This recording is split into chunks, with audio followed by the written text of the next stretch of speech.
Attila was being pressed on both flanks, and his Hun warriors were being closed down and denied the space they needed to fight effectively. Then, just as the tide of battle was swinging Rome's way, tragedy struck. In the thick of the fighting, Theodoric, king of the Visigoths, was thrown from his horse.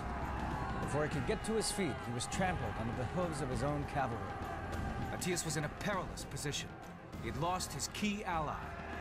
The Visigoths continued to fight without their king. Could he fight on in the dark? It is 451 AD, and the Roman general Attila is fighting to save Western civilization from the barbarian menace of Attila the Hun. But his key ally, Theodoric the Visigoth, has just been killed. Theodoric's son, Thorismund, now took command of the Visigoths. Luckily for Attila, the loss of their king drove them on to avenge his death. Their horsemen plowed into the ranks of the Hun army, and suddenly it was Attila who was feeling the pressure. The Huns suffered huge casualties. With the Visigoths in full cry, the Romans found themselves with the upper hand. The only trouble was, there was no time to exploit this advantage. The sun had set, there was no more light, and chaos reigned on the battlefield of Chalons. In the darkness, forces became detached. Aetius himself, much as Stonewall Jackson, got detached from his forces and was all but lost, and then found his troops. In the darkness, Thorismund mistook the Huns for his own troops and came close to being killed or captured. The Visigoths were lucky not to lose two kings in one day. Night battles are ferocious, and the thing is, you need to disengage because you can't control the situation. Attila was able to escape to his wagon camp. The darkness had saved his army from annihilation. He had two choices: inspire his troops for another day's fierce combat, or retreat and live to fight another day.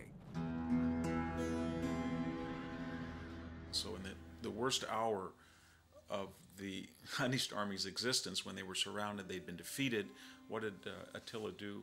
He deliberately screamed, yelled, he showed his masculinity, his fearlessness, and then he actually created a funeral pyre and threatened to immolate himself. So little did he value his own life, and so much did he value the reputation that he would die undefeated. Neither of these two great commanders, they didn't know what the casualties were that they had inflicted.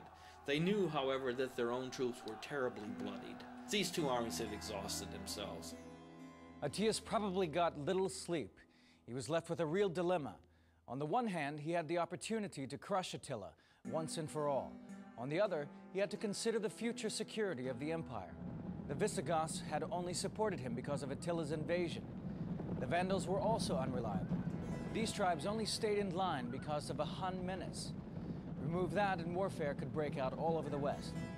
There was the perception that maybe the destruction of the Hunnish army might embolden other tribes that are now our allies, but after the battle will be our enemies. And back at Ravenna, the governing center of the empire, the Emperor Valentinian was worried that Attila was now the most powerful man in the West. To the people, he was the heir to the Roman generals of old. Already they were calling him the last of the Romans.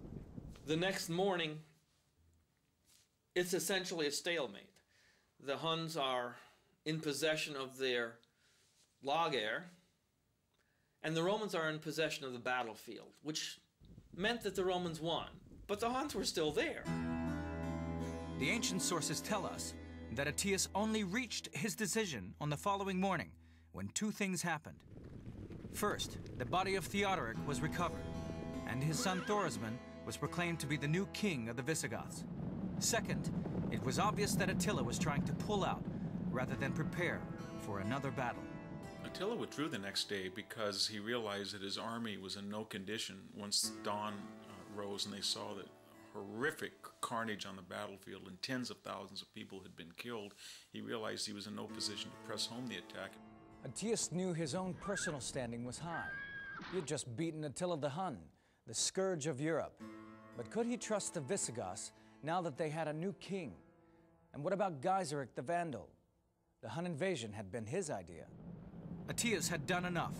Attila was in retreat. The West was safe. He decided to take his close-fought victory and attempt to strengthen the Roman position. I think that what the battle did was it brought people together. It brought the military and political forces of the empire in the West together one last time. The mauling that Aetius gave Attila at Chalons was to prove the deciding factor. True to form, the Huns launched another lightning campaign against the Romans the following year.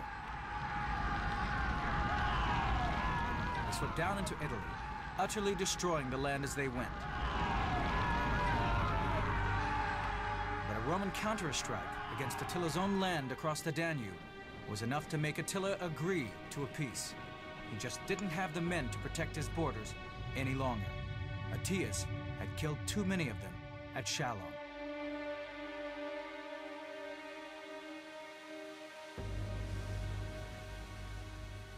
The following year, Attila the Hun died, as he had lived, bloodily. He married a young bride and drank so much that when he had a nosebleed, he drowned in his own blood. Without their fearsome leader, the empire of the Huns splintered and fell apart. And as for Aetius, his story ends badly as well. A few years after Chalons, he tried to marry Eudoxia, the daughter of Valentinian. In a jealous rage, Valentinian stabbed him to death. The last of the Romans was killed by his own emperor.